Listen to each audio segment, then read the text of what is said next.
छोटी छोटी गैया छोटे छोटे गवा, छोटी छोटी गैया छोटी छोटी गवा। भगवान श्री कृष्ण जी का जन्म दिवस, जिसको हम कृष्ण जन्माष्टमी के रूप में मनाते हैं।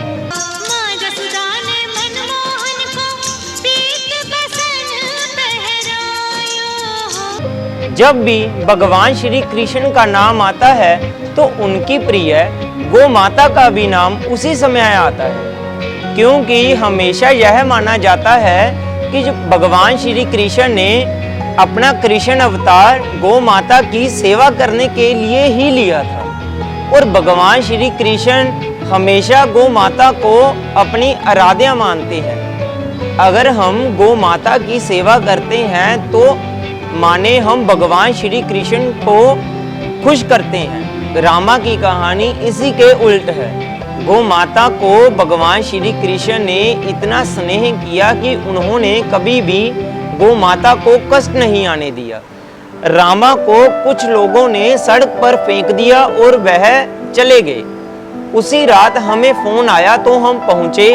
हमने देखा कि 3-4 गोवंश जिनमें रामा नहीं थी अपना जीवन त्याग चुके थे।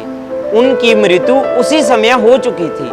हमारे शहर के गौ भक्तों ने, जो लोग रात समय गोवंशों को सड़क पर फेंक कर गए थे, उनके खिलाफ पुलिस स्टेशन में रिपोर्ट दर्ज करवाई। लेकिन उस समय हमें रामा की हालात के बारे में नहीं पता था, क्योंकि रामा उस जगह से 2 किलोमीटर दूर उस गांव में जाकर बैठ गई, जहां पर किसी का घर तो क्या, घास फूस इतनी ज्यादा थी कि रामा को कोई देख भी नहीं सकता था। शायद रामा इंसानों से अब डर चुकी थी।